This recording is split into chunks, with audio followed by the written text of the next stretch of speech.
El siguiente video es un apoyo para el avance académico de tu materia Inglés 1. Recuerda que puedes complementar tu aprendizaje utilizando el material didáctico que podrás adquirir en el Instituto de Enseñanza Abierta.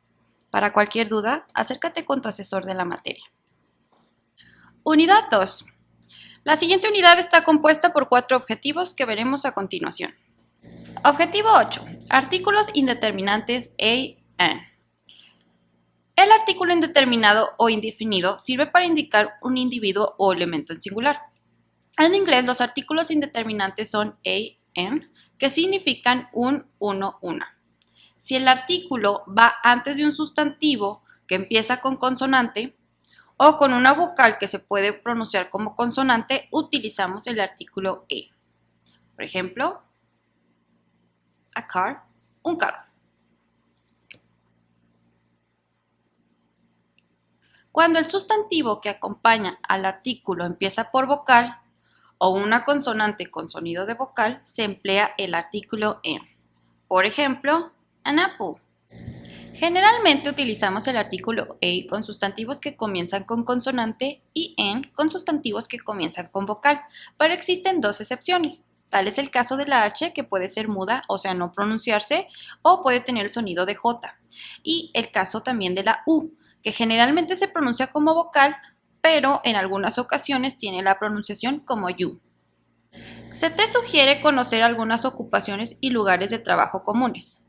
Observa cómo en algunos casos se utiliza el sufijo er para indicar el que realiza la actividad. Por ejemplo, work, que es trabajo, y worker, que es trabajador. Aquí te dejo algunos ejemplos de ocupaciones y lugares de trabajo. Objetivo 10. Lectura del reloj. Tanto en el idioma español como en el inglés es importante saber señalar la hora. Cuando el reloj marca la hora exacta, en español decimos 2 en punto. En inglés diríamos 2 o'clock. Cada vez que el reloj tenga una hora exacta, vamos a agregarle la terminación o'clock. 1 o'clock, 2 o'clock, 3 o'clock. En español decimos un cuarto para las 5. En inglés podríamos decir it's a quarter to 5. En español decimos un cuarto después de las 5. En inglés decimos it's a quarter after 5. Cuando el reloj marca media hora, en español podemos decir son las 10:30. En inglés podemos decir 10:30 o it's 10:30. Recuerda que estos son únicamente algunos ejemplos, pero en tu material didáctico puedes extender el conocimiento sobre este tema. Objetivo 11. Presente simple. El presente simple se utiliza para expresar eventos que suceden en el presente y que ocurran habitualmente. Es una acción que puede ser repetitiva o cotidiana y no indica un inicio o un fin. Por ejemplo, I walk, en español sería yo camino. Para las terceras personas en singular, he, she, it, se debe terminar en s de acuerdo a algunas reglas de ortografía que veremos a continuación. Aquí podemos ver 2 ejemplos. Uno es del verbo play y la otra es del verbo read. Observa muy bien cómo se modifica los verbos agregándoles una S cuando estamos hablando de la tercera persona en singular. El verbo play se convierte en plays y el verbo read se convierte a reads. Por lo general basta agregar una S, pero hay las siguientes reglas. Cuando el verbo acaba en doble S, SH, CH, O X, en vez de agregarle únicamente una S, le agregamos la terminación ES. Aquí podemos observar algunos ejemplos.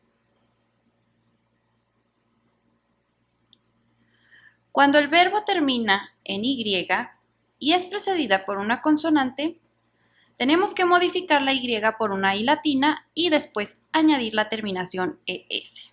Aquí podemos observar algunos ejemplos. La siguiente es la explicación de la estructura de las oraciones afirmativas del presente simple. Colocamos el sujeto, después colocamos el verbo y por último el complemento. Por ejemplo, Raúl works in a factory. La estructura de las oraciones interrogativas.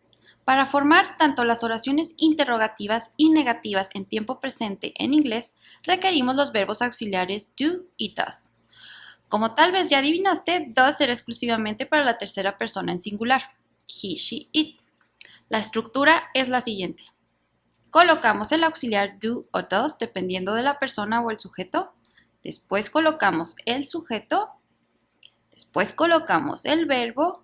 Por último el complemento y question mark. Observa la siguiente tabla con algunos ejemplos de cómo podemos utilizar el auxiliar do y does. Como el auxiliar does ya nos está indicando que estamos hablando de una tercera persona en singular, el verbo principal ya no se modifica, o sea que no va a ser necesario agregarle una S o ES. La estructura de las oraciones negativas es la siguiente. Vamos a utilizar el sujeto más el verbo auxiliar que puede ser do o does, más el not, que es lo que nos va a indicar la negación, más el verbo principal, más el complemento de la oración. En la siguiente tabla podemos ver cómo se utiliza la estructura en oraciones negativas. Nota: en lugar de utilizar do not y does not, podemos utilizar las contracciones don't y doesn't, como en los siguientes ejemplos. Puedes acudir con tus asesores de la Academia de Inglés en los siguientes correos electrónicos.